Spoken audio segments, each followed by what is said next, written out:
Francisco is like a modern-day Sodom and Gomorrah, and I don't say that lightly. The city, in many ways, is coming apart in ways that big cities just aren't supposed to come apart. Interestingly, according to the census, religion in San Francisco, faith, people going to church, has been in decline here for the last 30 years. That says something about what's been going on in this city, and the data shows that the number of people actively affiliated with religion in the city, going to church, is 10% below the national average. Those numbers according to Gallup. So what's happening in San Francisco? Is it the culture? Is it the politics? Is it the elected leaders? Is it democratic policies? What's going on? Joining me now, in honor, the Archbishop of San Francisco, Salvatore Cordileone. Your Excellency, it is so nice to have you with us this evening. As I said, and as we were discussing, I've been here for 3 days, and I know this city, and I said this last night.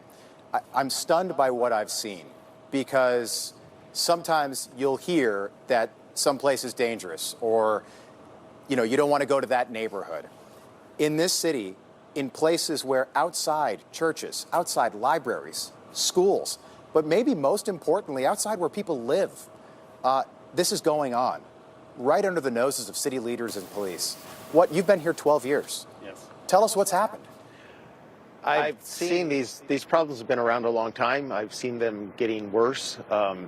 And certainly the pandemic, the city took a big hit there. I think I'm sensing, though, a sort of a change of tone or momentum. I'm sensing that people are finally realizing that we need to make the city work. And we can't be divided over ideological issues, but we need to come together and help to solve these problems. So I see this, for example, we have local elections in the fall. The candidates who are leading in the polls are those who have this more pragmatic approach to be more business friendly, better law enforcement, clean up the streets. There's, I think, a sort of renewed energy behind that, and I see a growing support for it. So. The mayor here, Your Excellency, London Breed, is actively cleaning up the city, or trying to, and that's what we're being told. If this is the version of clean, I don't want to see what it was like, say, 6 months ago. Do you think that's just to help her get reelected in November, or is this a real effort to try and clean up this town? I wouldn't want to comment on her motives, but I do see it is starting to be cleaned up. Obviously, there's a long way to go still. What I'm hoping is that people will see that the city is better this way, and they'll only support candidates that want to continue this effort. I want to this is something that I've never seen before, and I think it goes to the faith issue and what's happened.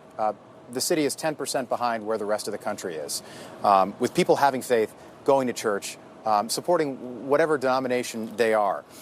When we were looking to come out here, we looked at several different hotels. I've never seen this before. One hotel, this was many, but one that we almost booked, had a disclaimer right on the website warning you. And the rooms, by the way, tonight, we looked to see what it would be tonight. It's anywhere between right around $400 and $700. Here's the disclaimer.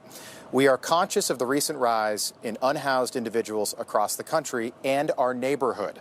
Like many others in San Francisco, we are no exception, and we are working to do our part to support and transform our community. So families that are saving money to come, visit San Francisco and spend that kind of money to stay at a hotel are being told, hey, before you book, just be aware, it's dangerous. What do you make of that? The problem is they're not confined to any one neighborhood. It is all throughout the city. But I think the city, another part of this comeback is we want to bring tourists back here. And so hotels and businesses are doing what they can. I suppose this is their idea of how to kind of forewarn people. But what I like to say that those are some very serious problems, but there is more to the city than that. You mentioned about faith. Yeah, there is overall a decline, but we have a lot of immigrants here. They come from cultures where religion is stronger. And I see in some places our churches are full and the people are alive with faith. It's not every day that I get to sit down with an archbishop.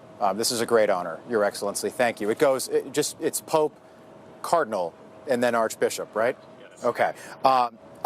We're a couple weeks removed, but this bothered me. I think it's supposed to bother people, but it really bothered me what happened at the Olympics during the opening ceremony and the mocking of the Last Supper. with Jesus Christ. Did you see that? Do you have any opinion about that? Oh, it was an abomination, and it's despicable to directly attack. They claim they weren't mocking it, but how could they not have known? And would they do that with any other religion? It makes me think about how you made the point about decline in religious observance, and the founding of our country. Our founding fathers understood the importance of robust religious liberty, because for a democracy to work, it needs a virtuous citizenry, and religion instills a sense of virtue. So all the problems we've been talking about here ultimately comes down to a decline in virtue. In France, on the other hand, it was a redefining society according to a different idea. It became a direct attack on religion and a direct attack on the church. And so the other thing, that a beheaded Marie Antoinette, was this supposed to be, liberté, égalité, fraternité? Public beheadings of people without any due process, priests and nuns being beheaded in public to the cheers of the crowds? Something went wrong here. There was one region in France, at least one, Vendée, where the people made an armed resistance, and the revolutionaries just mowed them down. They systematically murdered 100,000 Catholics because of the resistance. Thought about that, Your Excellency, the difference between our own American Revolution and what happened in France after the American Revolution. People like to lump those together. There were some pretty significant differences. Let's say Kamala Harris wins in the fall, and you're a man of the cloth, so I'm not asking you to be political. However, the Olympics are to our south in Los Angeles in 2028. If she wins and policies like that win, do we see more of what we saw a few weeks ago in France in Los Angeles in 4 years? I don't know. I would hope that the reaction to this, people will realize that we need to build a better world. We need to be more respectful of each other. If something like that happens again, it will be a very bad sign for this country. Archbishop, so nice of you to be with us this evening. Thank you. You're welcome. San Francisco Archbishop Cordileone, thank you.